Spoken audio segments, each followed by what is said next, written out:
للجميع. صراحة صباح بتهتم كتير جدا بالثقافة الرياضية والنشر الوعي الرياضي، وخصوصا ان احنا في ايام الصيف بنهتم بتعليم السباحة. عارفين ان انواع رياضة السباحة الاربعة معروفين للكل، ولكن تعليم عمر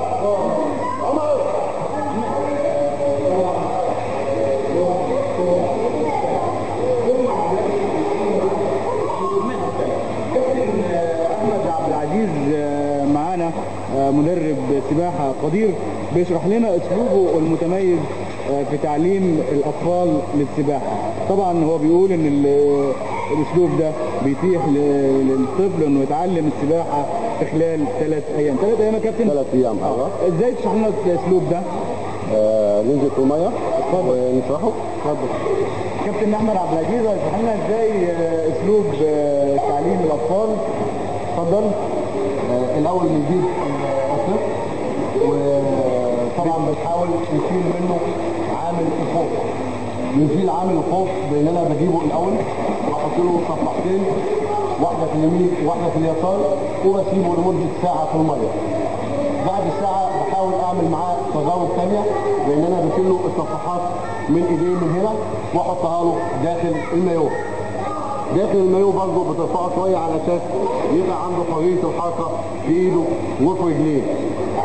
بعد ما بياخد على السباحه والطفاحه داخل المايو، ببدا اشيلها له واعمل له تجارب على جانب الحمام متر او متر ونص، وببدا ازود له المسافات لغايه ما بيبدا يتقن الحركات كويس. كابتن احمد ممكن نشوف التجارب دي عملي؟ ايوه طبعا. ده طفل عنده 3 سنوات، ببدا احط له الصفحات اهي على ايده زي ما اتكلمنا في الاول، وببدا اسيبه في الميه. كويس؟ بعد ما عمليه الاتزان بقى بياخد عمليه الاتزان بتاعته، بيبدا يحرك ايده ورجليه، ببدا اطلعه فوق بالطريقه ديت وبشيل له الصفحات من هنا.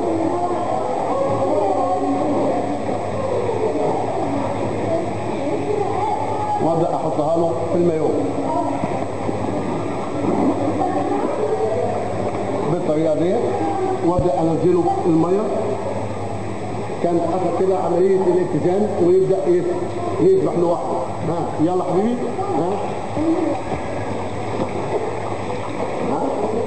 كده بدا يسبح بالتفاحه فوق. اديله تعليمات ازاي؟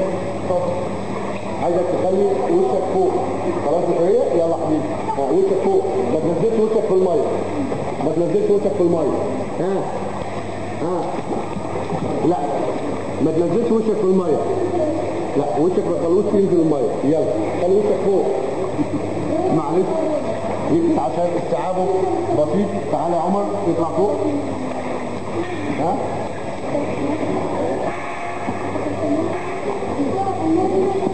ببدأ احط له الصفاحه هنا.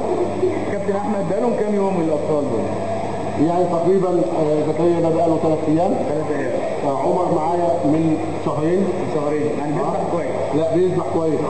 بس بنعمل التجربه عليه. فيبدا اهو وشك فوق يا عمر وحرك ايديك. يبدا دي اول حاجه بيعملها. بعد كده بجيبه فوق وبشيل له الصفاحه. دي المرحله الثالثه. دي المرحله الثالثه. بيسبح لوحده. وبتبقى الاخيره بالنسبه لعمليه الصفو فوق الماء للطفل. لعمليه الصفو. بنجيبه متر ونص وبخليه يؤدي نفس الحركات اللي كان بيأديها والصفاحه داخل المايو. يلا اذبح يا عمر. كده بقت عمليه الصفو بالنسبه للطفل. ابدا بعد كده ادخله على السباحه الحره. انواع السباحه على انواع السباحه. السباحه الحره. لا، قبل السباحه الحره سباحه الصدر. عشان استيعاب الطفل مش زي استيعاب الكبير. فالطفل الاول لازم يسبح ويبقى عامل بنفس الطريقه دي اهو، بنفس الطريقه دي، وابدا اخليه دايما يخلي وشه داخل الماء ويتلف. نشوف كده مع الاطفال. نشوف مع عمر. عمر تعالى حبيبي. يلا نزل وشك في الميه وتطلع. نزل وشك في الميه وتطلع. وشك في الميه علشان ياخد على الميه. شوف واحد انزل يا صالح. صالح بقاله 15 يوم 20 يوم بدأ يعدي مرحلة التوقف فوق الماء، فاتعلم السباحة الحرة. فنشوف النظارة واسبح على طول. اسبح على طول وبسرعة. يلا لغاية الظهر. يلا صالح.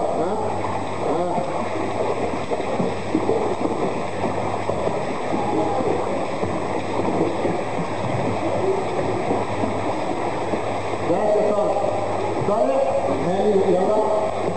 هاني عندي من السنة اللي فاتت.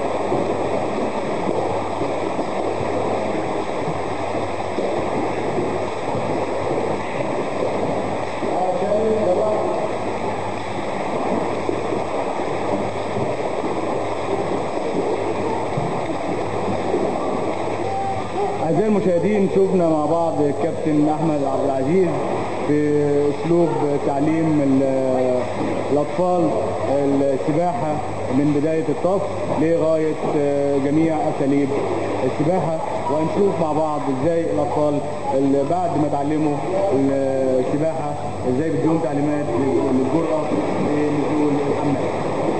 أبدأ أخليهم يطبوا داخل الماء عشان يتعودوا على الطب، وينزل تحت المية ويطلع وما يطب. يلا طالع. يلا طب. يلا طب كده. عبد العزيز